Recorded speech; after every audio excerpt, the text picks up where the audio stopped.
Hello everybody. Thank you for those of you that have been with us all day. We are at the final panel of the day on the energy sector. So for those of you that don't know me, I am Amelie Shepherd, a director in the financial services team here at Edelman.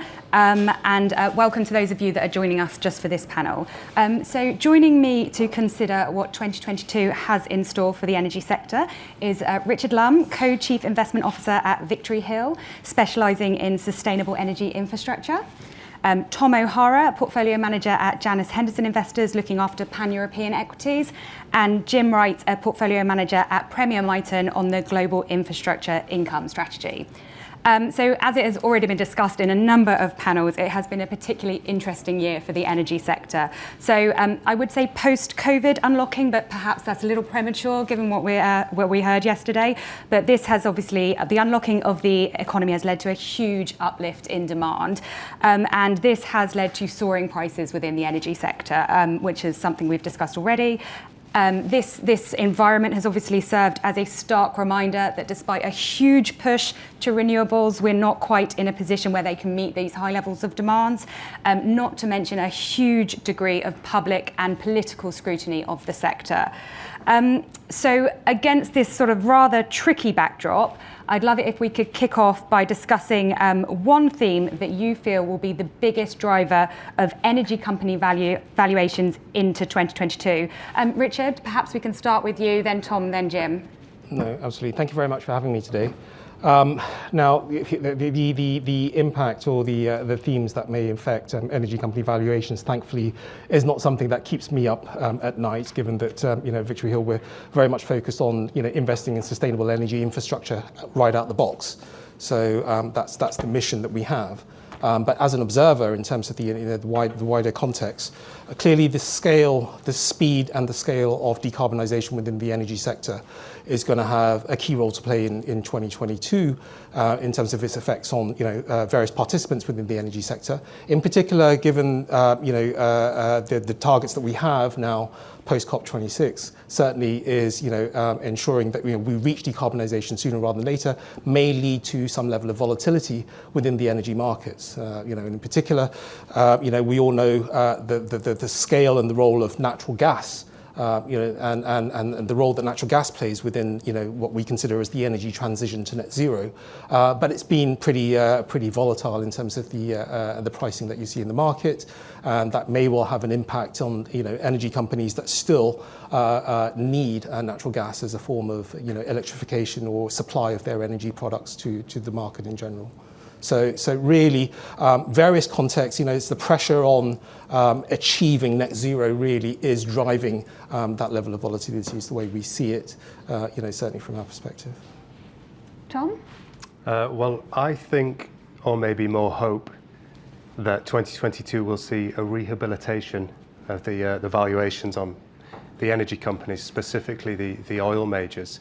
And unlike Richard, I very much am kept up at night by their lowly valuations and what that's doing to my portfolio as an equity investor. So I've got a lot of hope riding on 2022, and I think it could come through. And I think one of the reasons why the equity markets may start to tolerate oil and gas majors once again is because we need that orderly transition. And we've just had a hint, and we're still taking that hint very powerfully if you look at 1 month forward gas prices, of what a disorderly transition can do to the consumer in terms of the cost to that consumer. So there's got to be an orderly transition. It can't be done overnight. And even some of the signals we've seen from governments in recent weeks suggest, as Richard said, natural gas has got a huge, huge role to play here. Now, the German coalition just come out and said, we're going to need gas as a transition fuel. And to make that happen, to wean that country off coal and nuclear, you're going to need about 25 to 30 gigawatts of additional CCGT capacity. And even Belgium's just awarded 3 gigawatts because itself is weaning itself off its nuclear assets. If you contrast that with the fact that Europe at the minute is heading towards about 40% reliant on Russian natural gas, then that's a reality that's very much at odds with the investment world. And in order for us to have that orderly transition that doesn't leave the consumer in the lurch, we're going to need well-capitalized, responsible, Western listed oil majors that don't trade on the lowly multiples that they do now in my portfolio. And Jim, anything keeping you up at night? Yeah, I mean, I think, I'd sort of pivot back to the energy transition and what does that actually mean for my portfolio and for infrastructure.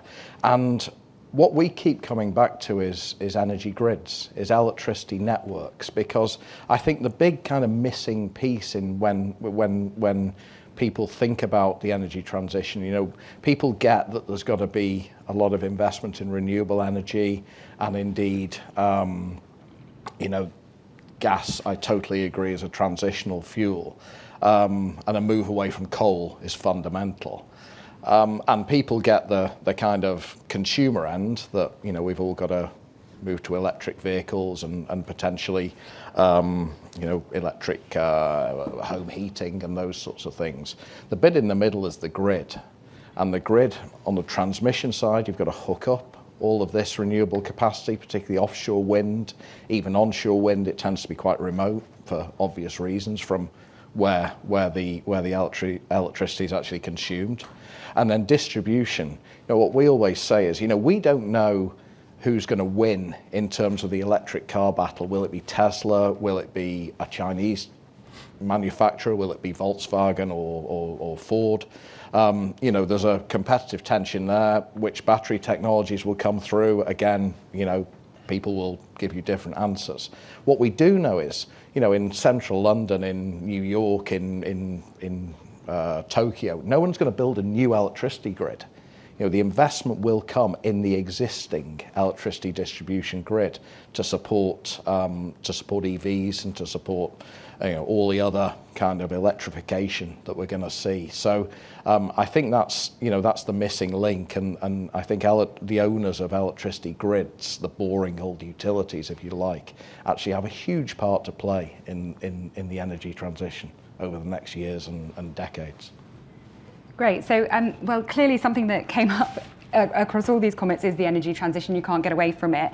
And, you know, but fossil fuels, I think, still account for roughly 80% of energy usage or demand. So there, you know, as you mentioned, there's going to have to be a huge shift in investment to new technology. And, you know, those established names that you're investing in, Tom, shifting their R&D spend towards renewables. I'd love to touch upon, as investors in the sector, how this changes the role that energy companies play in your portfolio. I suppose, Jim, I guess as an income investor, this maybe is particularly acute for you with dividends potentially on the table. I'd love your thoughts on that. Yeah, no, that's a fair point. And we've seen, I mean, SSE a couple of weeks ago when they announced their forward capital plan, they've cut the dividend a couple of years out because of the need and the opportunity to reinvest in renewables, and, you know, ultimately that is good news for shareholders. So I think that's exactly right. And the other point I'd make is that if you think about the upstream companies, they're prodigious cash generators, and that's one of the reasons I'm sure that Tom has them in his portfolios.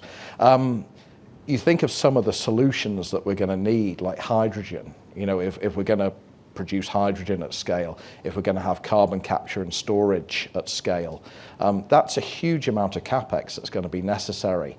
And I think, you know, governments will step in and support it in various ways. But in a way, you know, that almost has to come from the oil and gas majors. Mm-hmm. So I think, you know, it's worth, to my mind, looking at that pivot. Now, what that means for their dividends, you know, people more expert in those stocks will tell you. But I think, you know, they can be very powerful cash generators to support, you know, those future technologies. And Tom, as someone that holds those stocks? Yeah, look, I think, I've had quite a bit of interaction with Shell recently, both their chairman on a call the other week and the CEO and the head of upstream in recent months. And I get a very strong reassurance from them regarding capital discipline. So I don't think they're going to throw money into renewables projects that don't make sense for shareholders. And if anything, at the minute, it's not a shortage of capital, it's a shortage of projects. And the supply chain's not exactly helping that. It's hard to get hold of steel, it's hard to get hold of resins, all sorts of stuff. So you can't just chuck more money at it. And actually that reminds me of another point there, which is SSE have mentioned this. The regulator needs to be bolstered in terms of its resources to be able to actually get these things approved and build the incentive models that are needed to get the HVDC transmission lines in to build out that network.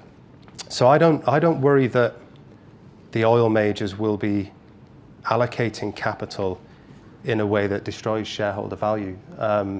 They make so much money that they can pay out their dividends, buy back their shares, and invest in the right opportunities in the energy transition. And they're all a little bit different. You've got Total and BP that are focusing more on a renewable generation capacity build out, so wind farms and solar. And those two, actually, when you look at the growth rates of their investments in renewables relative to some of the more established renewables players, they're actually, in the next couple of years, they're growing faster in terms of their rollout. Royal Dutch Shell, on the other hand, they're looking at using their trading clout, their infrastructure, to be almost a one-stop shop energy provider to a business. So they're taking a slightly different approach. But in all cases, I get a real sense that they're being disciplined about it. So I think, again, the valuations being where they are, and part of that is due to the unintended consequences of a very exclusionary focused ESG narrative in the investment world at the minute.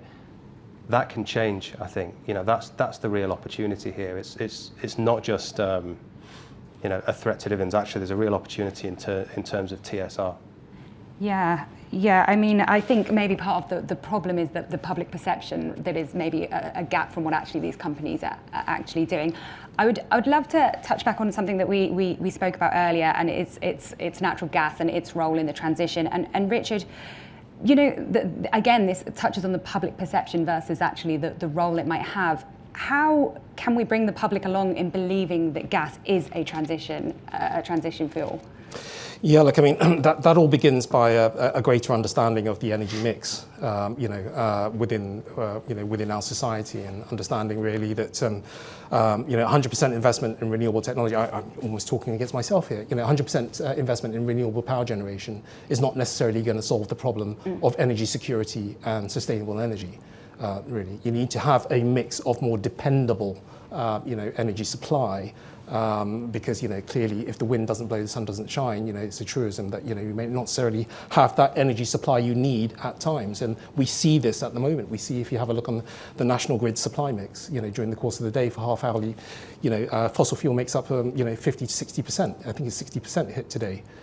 Because there is low wind yields at the point in time when you need the energy the most. So you need to have some form of sustainable, dependable energy supply. Natural gas has a role to play in that. But in our view, it shouldn't be just purely on an unabated basis. It needs to be combined with some form of technology to capture the CO2 that comes out of it. And therefore there needs to be further thought and leadership around what are the incentives to actually get these carbon capture schemes up and running in order for you to have a net zero solution, a more dependable net zero solution in the transition phase before we become fully transitioned to renewables. That's really, and does the public actually understand that?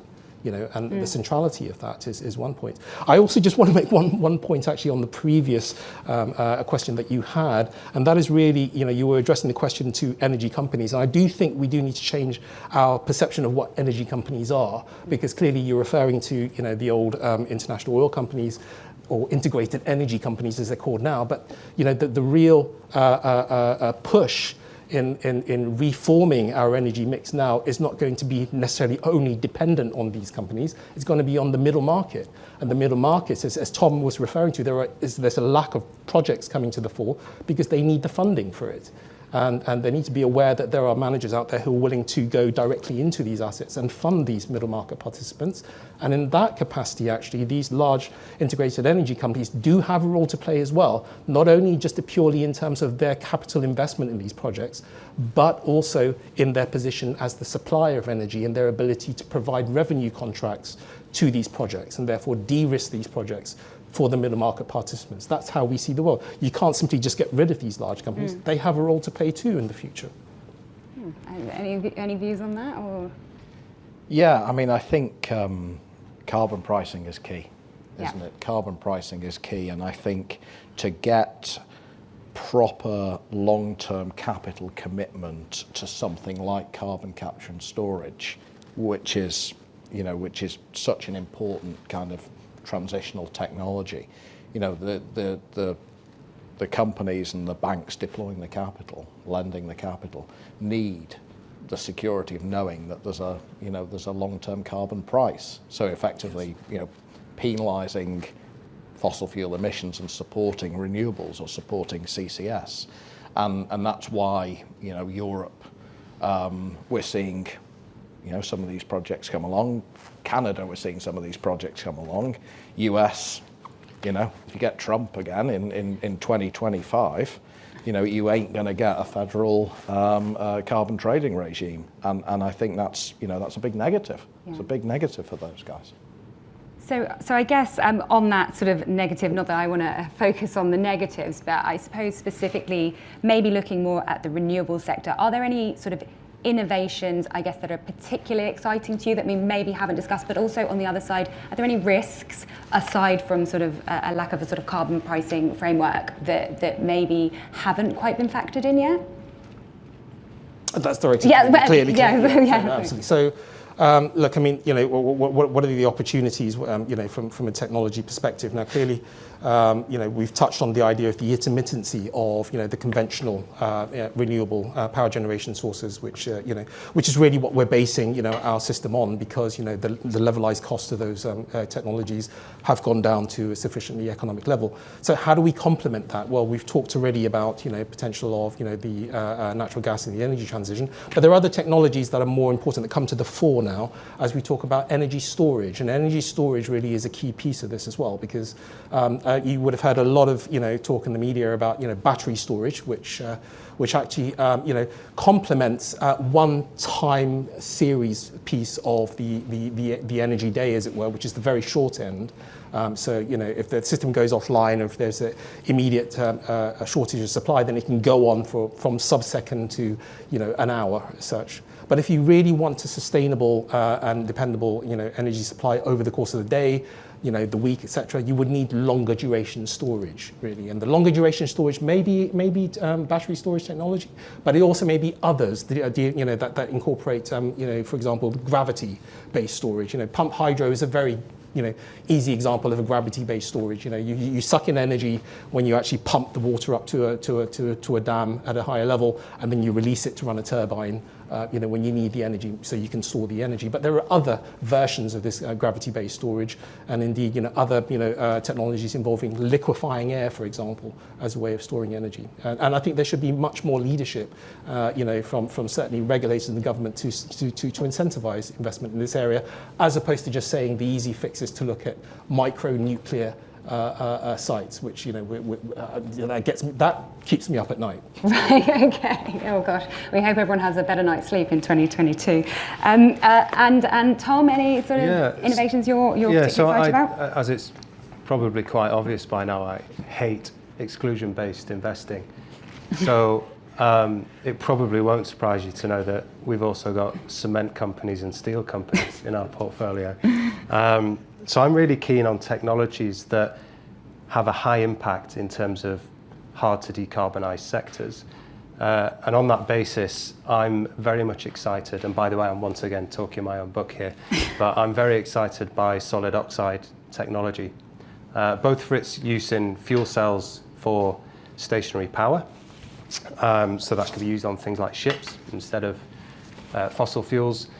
But in particular, I'm really excited by solid oxide electrolysis as a way of producing enough hydrogen for the steel industry to use in its plants. And the reason why solid oxide is potentially very attractive rather than PEM electrolysis for the steel industry is that it basically always needs to be on. PEM, the beauty of it is that you can start it and you can stop it very quickly. It's why it's good in fuel cell transport. But solid oxide needs to be on all the time because it operates at very high temperatures, so it's not a case of just switching it on and off. So it's almost like a base load technology for producing hydrogen. And the other beauty of it is it can take the waste heat from these intensive industrial processes, and that can reduce the amount of electricity that needs to go into the process to produce hydrogen. So I said I was talking my own book. So within the fund, there's a company called Ceres Power listed in London, and they are experts in solid oxide technology. And they did a capital raise earlier in the year in order to fund further research into solid oxide electrolysis. They've already built a really promising business in solid oxide fuel cells, and they're backed by Bosch, obviously the monster automotive supplier that is Bosch, but now they're moving into electrolysis. And I think in probably the not too distant future we'll start to hear about partnerships with steel companies, oil and gas companies, industrial gases companies, and it's definitely a technology to watch in terms of decarbonising those hard to decarbonise sectors. Fascinating. Jim? Yeah, look, I mean, I'm a more conservative investor. I run an income fund. We don't get involved directly in these fantastic new technologies. I think the point on storage is very well made. That to take intermittency away from renewables is absolutely key, and lithium-ion batteries are not the answer. Yeah, I would love to come back to talk about sort of the regulatory framework that we're in a bit later. But I wanted to move on now to talk about something that's sort of in the news cycle at the moment. It's definitely a topic that has come up early in the day, and it's activism. I guess in the energy space, we've got a rise of, I guess, both shareholder and, I guess, public activism, climate activism. So focusing on sort of shareholder activism, I guess in the news this week, we've had Elliott with SSE. So how do you see yourself sort of engaging or working with activist investors? And what is your view on the call for breakups of companies in the sector?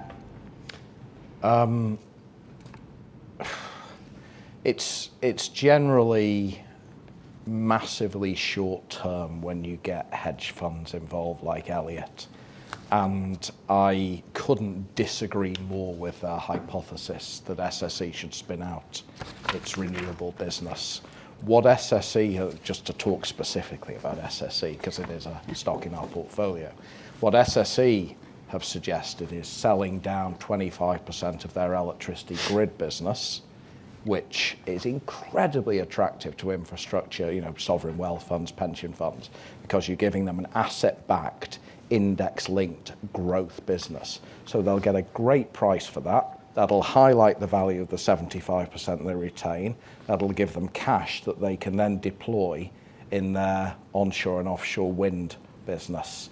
Capital, which, can sit alongside very, very cheap green bond debt, and I think give a great return for shareholders. The quick fix of spinning off their renewable business and expecting it to trade like Ørsted is, it might be great for a hedge fund, but for a long-only investor, it's nonsense. It's value destructive. Right, some quite strong views there, Tom. Or yeah, I mean, look, we own SSE as well, and I'm sort of in two minds about it, being honest, and one of the reasons is a purely selfish, short-term reason, as you said, which is SSE's solution or their strategy makes sense for the long term. The trouble is sometimes that we as investors don't get given that same time horizon. So if those shares underperform, that contributes to a relative underperformance versus the market. And that's effectively what Elliott tried to get on side. they trade a bit off their own name now, don't they? Because they can build a position, and then you get a headline on Bloomberg that says Elliott's taken a stake, and the market goes, ooh, and then the share price drops. And then they come out, and this SSE stuff does look a bit sort of back of a fag packet, some of the parts, doesn't it? If there's anybody from Elliott here in the room, I'm very sorry, by the way, sort of. But and I think that they're trying to get a short-term share price response, and as I said, the selfish part of me respects that, because we all know how short-term markets can be and how short the time horizon you are given by your clients can be. But do I think it actually makes a lot of sense when SSE, as it is already, is quite a clean, focused play on the UK energy transition? It's not like taking, let's say, we just had GE that's announced its breakup. That is a big, clunky, legacy industrial where you could argue there needs to be a separation of these various different businesses with different growth rates, different capital cycles. But SSE, it's kind of hard to make that argument. There's a lot of synergy between having all of those businesses in one place. It's people who know how to deal with the regulators in building the regulated asset-based models, getting approval for the various projects, whether it's offshore wind or transmission lines. So I'm actually speaking to Elliott tomorrow, because they always do the rounds. They always go, right, they do. Who can we canvass? Are you speaking to them as well tomorrow? I have spoken to them. Okay. We'll watch this space. Wasn't a very long conversation. The cynic empathises. Long term, it probably doesn't really make sense. Well, I guess sort of talking about the sort of ability to have a long-term view on things.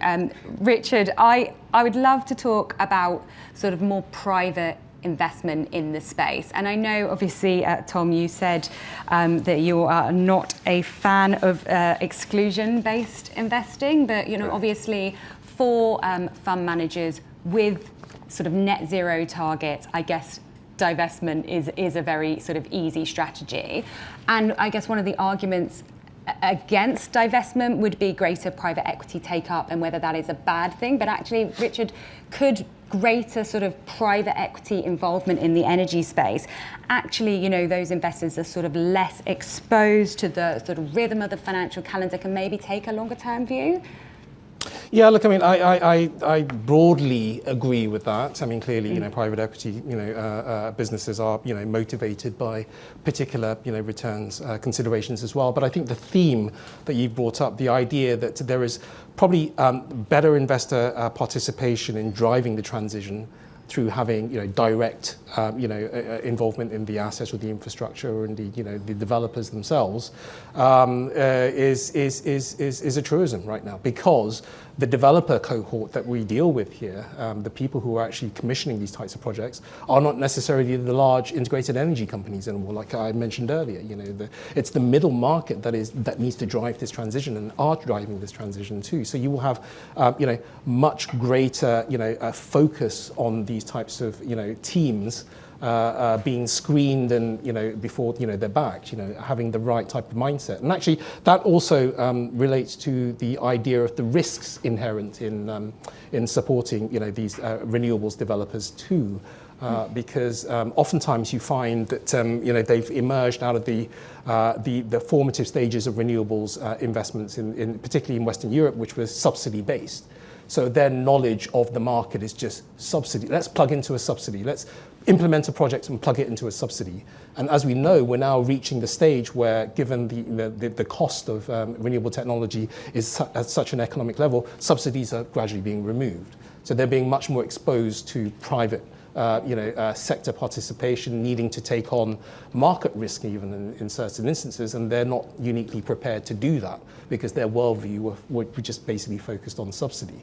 So having a partner or that private capital coming in with the knowledge of how these markets operated in the first place. Certainly That's what we pride ourselves on at Victory Hill. We've participated, financed, and invested in these markets across borders. Whether it's in the UK, Western Europe, or Southeast Asia. So we have that comparative advantage of understanding markets. What we look for when we screen for individual candidates, investees, is their awareness of what is unique about a particular market, as opposed to them just saying, "Hey, look, I can go and acquire some land and then plug it into some form of subsidy through developing it." That's the wrong candidate to back.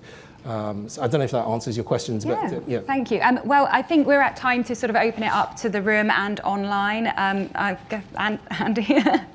Quick question directed squarely at Richard. What is liquefied air? Well, it's almost a technology that came out of the conventional space. You would have heard of the idea of liquefying natural gas as a means of actually transporting it to between the production site of the natural gas, which could be in another continent, to where the demand is, for example, in Northeast Asia and so forth. So the idea of actually using energy to liquefy, a molecule essentially, and then releasing that by actually heating it up again. So that in that way you consume energy, store it, and then release it in a particular way.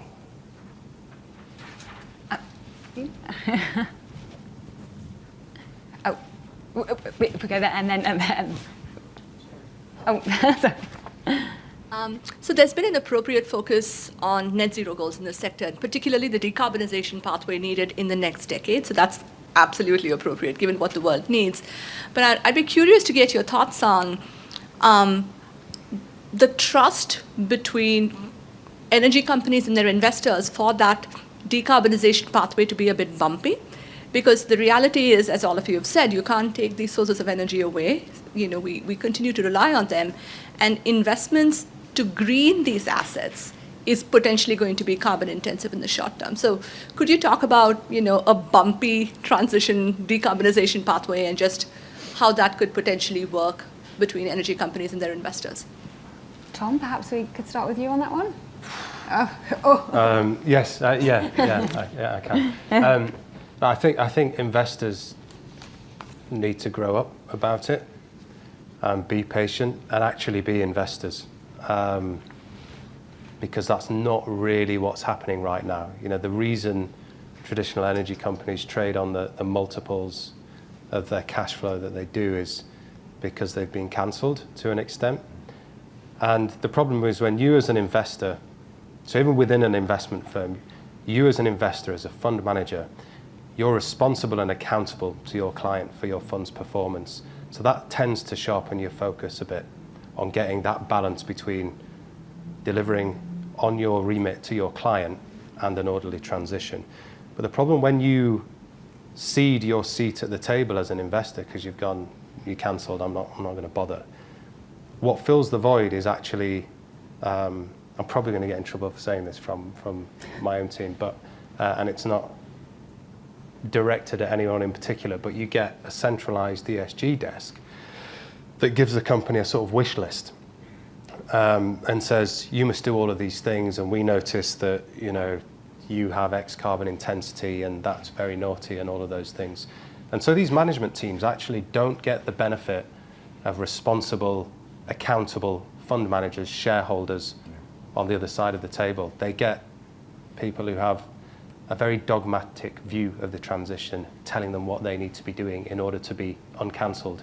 And so my answer would be, we need a proper investor engagement, and that's accountable fund managers giving these companies the patience and the time to decarbonise, and actually building a more collaborative relationship with them. Jim, I can see you nodding along there. It's absolutely. I couldn't agree more, and it absolutely segues into something that we do. We're involved in a group called Climate Action 100+, and we engage with. I don't invest in upstream, but I do invest in midstream companies in North America, the owners of oil and gas pipelines and so on. And we engage with those companies, and it's not It's not a sort of pressure trying to tell guys who've been in the business for 30 years, you must do this, this, and this. But it's really to kind of hold them to account and make sure, I think, that what they're saying and what they're doing are consistent. So at least then you know exactly what you're investing in, and then you can make a judgment. Is this what we want in our portfolio? Is this not?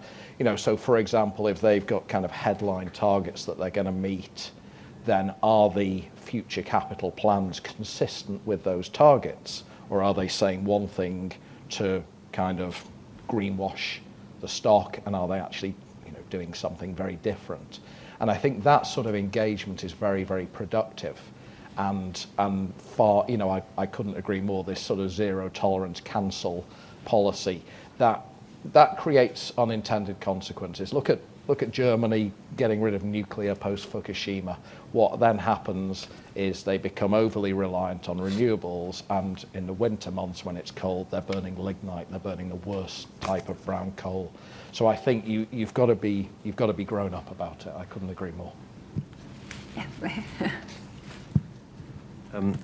The previous question from the day was sort of very much touches what I'm going to ask, but I want just to flip it slightly and ask, maybe Tom, it doesn't really matter who, given that you're full bore on engagement rather than divestment then, have you noticed any behaviors in some of these portfolio companies, whether it be cement, steel you mentioned, where you can already point to, actually this works, look, these guys are actually changing?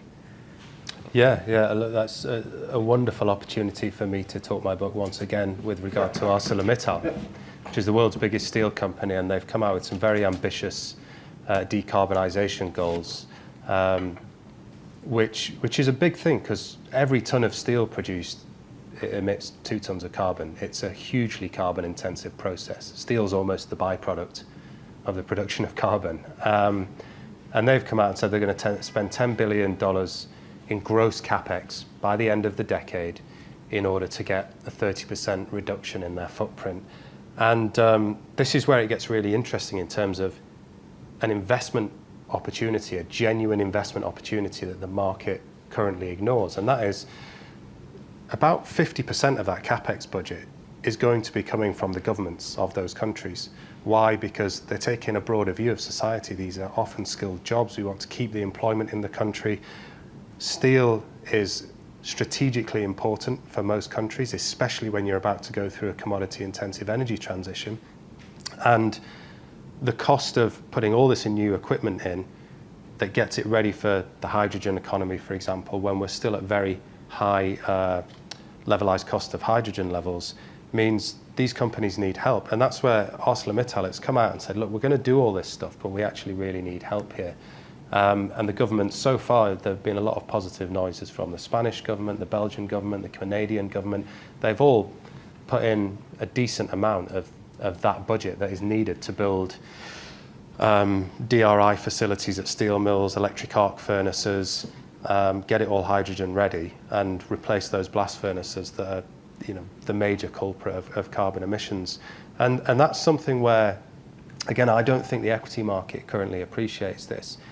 You're being shown that national governments and regulators, through things like the upcoming carbon border adjustment mechanism, are going to be assisting these industries to decarbonize, because they are strategically important industries to have here and have them, I suppose, leading the world in terms of decarbonization technologies. What that does is it actually means the free cash flow profiles of these companies, ArcelorMittal in particular, look fantastic, because not only are you not bearing all of the capital cost of that transition, but if anything, you're deglobalizing steel markets, and you're making sure that no longer can the Chinese dump cheap, dirty steel at a fraction of the cost of what it cost ArcelorMittal using its European asset base to produce, which should be better for pricing and better for margin stability in the long term. So thank you for that. Unless anyone else wants to chip in on that, I think we maybe see if there's any online questions. Any come in? Nothing. We've got one in the room then. Yeah, Olivier Leblanc, Edelman, Smithfield. On the renewable side, I mean, we've talked a lot about the need for an orderly transition and long-term fund managers to be patient capital providers. But there's also been a commentary around the fact that some renewable assets are actually trading at quite expensive valuations. So I'd love to maybe have a comment from Richard on, is there perhaps where in the public listed market for integrated oils there's a valuation trough, is there something close to a valuation peak in some renewable areas? Yeah, I mean, I'd like to unpack that question. I think that question assumes renewables within the Western European context. I think the idea of sustainable energy and making an impact in the energy transition to renewables is not only a Western European phenomenon, or it shouldn't be. So you have, if you were to ask me, is there a shortage of money running after renewable generation projects in the UK or in Western Europe? I'd say no. There's plentiful, money running after it, and again, running after it at, overvalued, perhaps, valuations, etc. Our view is very much more global from our perspective. We want to make an impact where there is a fundamental demand side, or dynamic in that energy market. Within the context of, developing energy markets out there, like Australia, for example, there is great need for greater, renewable penetration in the system, given that a lot of the power is supplied by coal-fired power plants, for example. There is actually a premium to be had in supplying energy within that context, because an inefficient technology such as coal is setting the price at the peak times. So if you're able to actually capture the cheap source of, for example, solar power that gets generated during the day, store it and generate it at the appropriate times through battery storage technology, you're actually accessing a pretty interesting margin play there, so, which is, I believe, not so existent as a renewables generator in the UK context. In the UK context, I believe actually that the play here is actually balancing the supply-demand imbalance. That's the key issue here to achieve sustainability. So we're a little bit different perhaps to some of the other perhaps larger infrastructure investors here that are chasing after that those renewable power generation assets in Western Europe.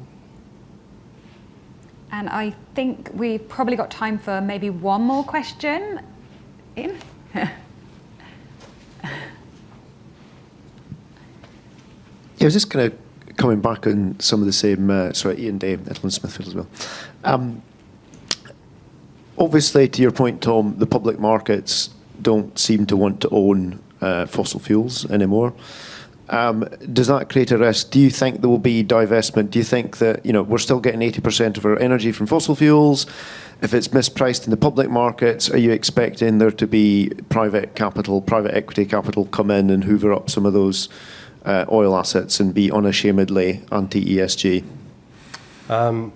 Yeah, I think overall there's no shortage of capital in the world, and there's a big chunk of capital that is not currently held to the same, I'm trying to think of a polite way of saying it, but to the same perhaps inconsistent requirements between the real world and the investment world.